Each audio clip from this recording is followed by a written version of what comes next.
जय हिंद। स्वागत है आपका गुप्ता जी यूट्यूब चैनल पे। आज कल इसमें देखेंगे गदर पार्टी से संबंधित महत्वपूर्ण तथ्यों को। तो आज सबसे पहले आप सभी को जन्माष्टमी की बहुत बहुत बधाई। सब किसी को राधे राधे। विदेशों में क्रांतिकारी गतिविधियों में गदर पार्टी विशेष रूप से उल्लेखनीय है। इसकी स्थापना लाला हरदयाल ने की थी। 1911 में वह कैलिफोर्निया पहुंचे। 1912 में उन्होंने एक पर्चा निकाला जिसमें हार्डिंग पर हमले को उचित ठहराया गया था। उन्होंने 10 मई 1913 को भारतीयों की सभा की जिसमें भारत में गदर क्रांति कराने के लिए गदर पार्टी की स्थापना की। एक साप्ताहिक समाचार पत्र गदर निकालने तथा उसे मुफ्त बांटने का निर्णय भी लिया गया। छापाखाने का नाम युगांतर आश्रम प्रेस रखा गया। गदर पत्रिका अंग्रेजी में प्रकाशित होती थी तथा इसका अनुवाद कई भाषाओं हिंदी, उर्दू, पंजाबी और गुजराती में होता था। इसके संपादक बाबा गोविंद बिहारी लाल थे। यह समाचार पत्र चीन, Japan, Singapore, Germany, France, England, America, Canada, Burma और अन्य उन देशों में जहाँ भारतीय रहते थे भेजा जाता था। यह पत्र भारतवासियों को जोरदार भाषा में राज्य क्रांति करने के लिए ललकारता था। उनके रुकावटों के होते हुए भी यह पत्र खुले या गुप्त रूप में उन सभी देशों में पहुंच जाता था जहां भारतवासी रहते थे। जो देशभक्त उस पार्टी की स्थापना के समय उपस्थित थे उनके नाम। गदर पार्टी के स्थापना से संबंधित व्यक्ति पंडित जगत राम करतार सिंह, सरदार सिंह डक्की, रूढ़ सिंह बिजल, श्री तारकनाथ दास, श्री गोविंद बिहारी लाल हरदयाल। शायद आधुनिक पीढ़ी लाला हरदयाल के संबंध में अधिक नहीं जानती हो, क्योंकि अंग्रेजी सरकार उनके तेज को देर तक नहीं सह सके और उन्हें बहुत जल्दी ही देश छोड़कर चले जाना पड़ा। जितने दिन वह देश में रहे उग्र क्रांति के केंद्र बने रहे और विदेश जाकर भी जब तक जिए राष्ट्र की चिंता और सेवा में लगे रहे। उनका जापान के नवजीवन के निर्माण में विशेष हाथ था। लाला हरदयाल बहुत ही मेधावी छात्र थे। अंग्रेजी भाषा पर उनका ऐसा प्रभुत्व था कि कई पर्चों में उन्हें पूरे अंक प्राप्त होते थे। लाला हरदयाल को विश्वास हो गया था कि अंग्रेज लोग हिंदुओं के चरित्र का नाश कर रहे हैं। उनकी शिक्षा संबंधी नीति और तरीके हिंदुत्व को क्षीण करने और उनकी सामाजिक चेतना और राष्ट्रीय व्यक्तित्व का नाश करके जाति की राजनीतिक दास्ता को लंबायामा करने वाले हैं। लाला हरदयाल की प्रतिभा तो चमत्कारपूर्ण थी। थोड़े ही समय में उनकी ख्याति अमेरिका के विश्वविद्यालयों में फैल गई और कई अमेरिकन विद्वान उनके भक्त बन गए।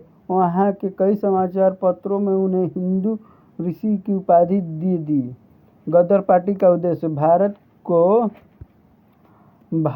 को पूर्ण रूप से स्वतंत्र कराना गदर पार्टी का उद्देश्य था। लाला हरदयाल भारतीय सैनिकों में विद्रोह की भावना का प्रसार करना चाहते थे, क्योंकि उनका मानना था कि इसके बिना स्वतंत्रता की प्राप्ति संभव नहीं हो सकती थी। गदर पार्टी स्वतंत्रता प्राप्त करने के लिए जर्मनी, तुर्की आदि देशों से भी सहायता प्राप्त करना चाहती थी।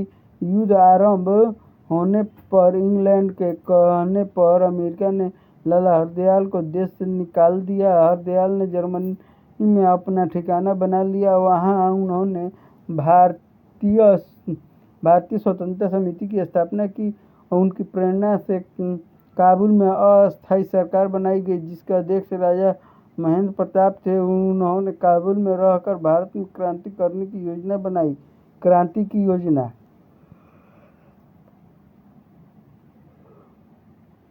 1857 के बाद सेना में व्यापक सेना के व्यापक विद्रोह का पहला प्रयास था।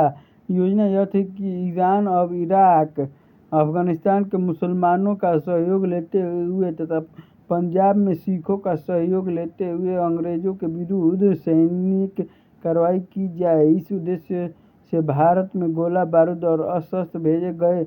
लाहौर, बनारस, मेरठ आदि छावनियों में विद्रोह कराने की योजना बनाई गई थी। इसमें रास बिहारी बोस, सचिंद्रनाथ सान्याल, गणेश पिंगले, करतार सिंह आदि क्रांतिकारी ने सहयोग प्रदान किया था। लेकिन सरकार को किसी सूत्र से इन लोगों की योजना का पता चल गया। इसे ही लाहौर षड्यंत्र के नाम से जाना जाता था। प्रांत भर में क्रांतिकारियों का ऐसा जाल सा फैल गया कि उसे समेटने के लिए सरकार को पूरी शक्ति लगानी पड़ी। सैकड़ों गिरफ्तारियां हुई, फांसियां दी गई और लाहौर षड्यंत्र केस के 3 बड़े मुकदमे चलाए गए। क्रांति की चिंगारियों को शांत करने के लिए पंजाब में भारत रक्षा कानून लागू किया गया, जिसके अनुसार षड्यंत्र संबंधी अभियोग स्पेशल ट्रिब्यूनल के सामने पेश किए जाते थे। कामागाटा मारू कांड।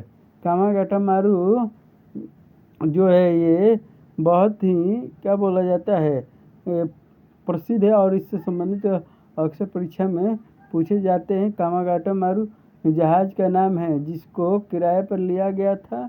इससे संबंधित क्रांतिकारी गतिविधियों का एक अच्छा उदाहरण कामागाटा मारू कांड है।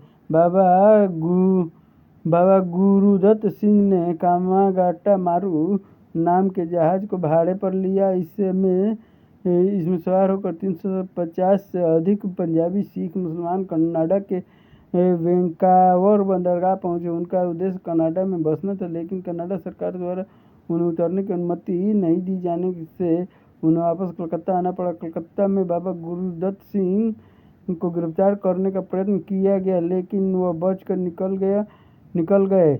यहाँ पुलिस का अन्य यात्रियों से संघर्ष हुआ, जिसमें काफ़ी लोग मारे गए, जेल भेज दिए गए और कुछ निकल भागने में सफल हो गए। इससे पंजाब के चारों ओर से रोष व्याप्त हो गया। गदर पार्टी ने इस घटना का सभी देशों में प्रचार किया। इससे विदेशी भारतीयों में भी रोष फैल गया।